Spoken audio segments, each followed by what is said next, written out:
Bonjour, je suis Iris Lolia, élève de seconde au lycée Corneille. Je vais débuter mon discours. N'avons-nous tous pas souhaité être un super-héros lorsque nous étions petits?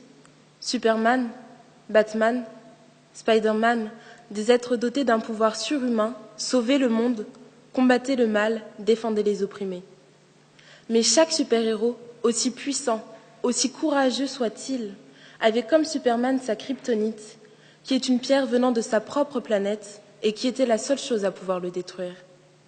En grandissant, nous découvrons qu'il n'existe pas de super-pouvoir, mais que d'autres gouvernent le monde.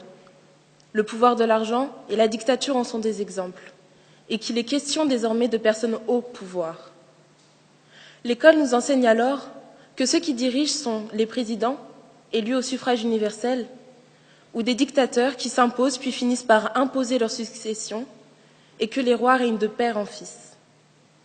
Plus tard, la réalité nous fait face, et les médias font tomber le rideau.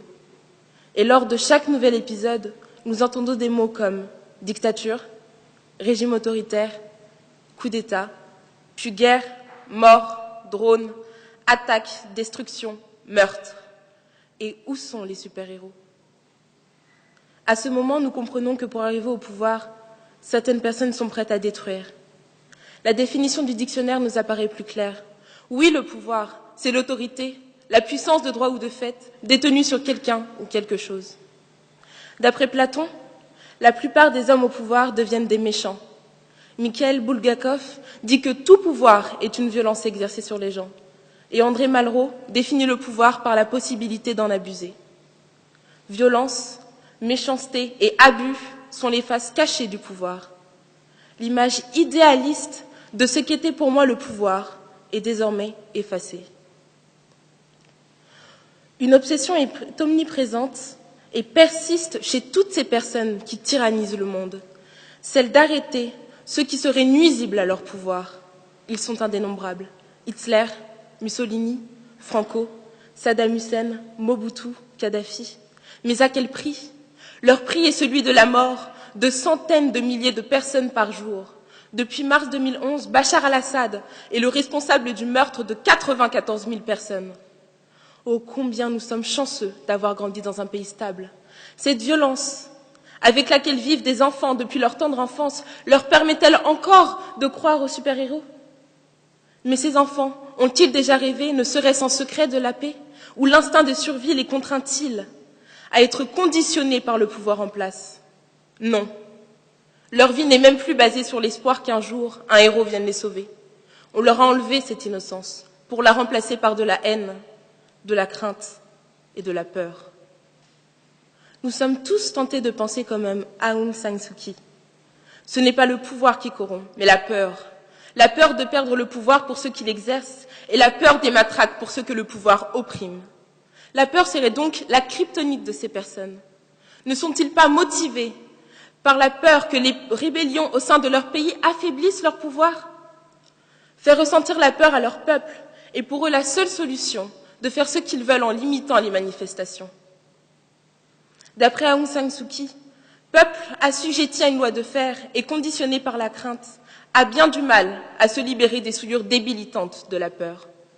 En Corée, Kim Jong-il détient entre 80 000 et 120 000 prisonniers politiques maltraités dans des camps. En 2010, l'ONU a demandé un mandat d'arrêt contre Omar al-Bashir, qui est accusé de génocide au Soudan.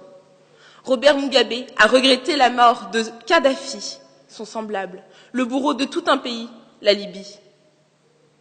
Les femmes et les enfants sont les premières victimes de ces hommes. Le 8 mars dernier, nous avons célébré la 37e journée internationale des droits de la femme. C'est pourquoi j'aimerais dédier mon discours à toutes ces femmes qui se sont levées, parfois au détriment de leur vie, pour défendre la dignité humaine. Tout d'abord, Rosa Parks, qui a été la première femme noire à avoir fait résonner un non contre la ségrégation, le 1er décembre 1955 à Montgomery. Non, elle n'était pas d'accord avec cette loi qui séparait les personnes de couleur des personnes blanches. Non, elle ne voulait pas laisser sa place. Non, elle ne voulait pas laisser le pouvoir législatif ne pas la respecter en tant que citoyenne.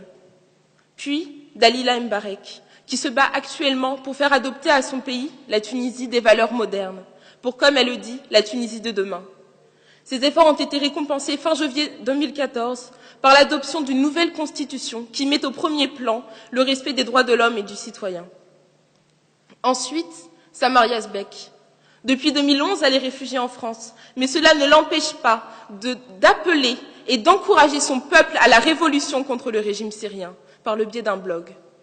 Pour finir, Aung San Suu Kyi, qui a prôné les droits de l'homme et du citoyen pendant la dictature birmane.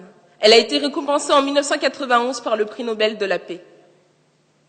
Fraternité,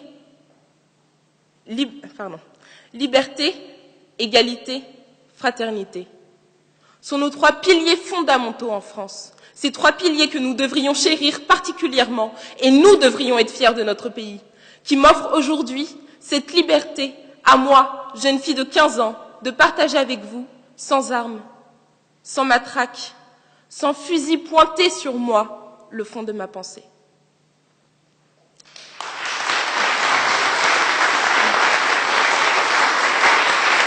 Merci pour votre attention.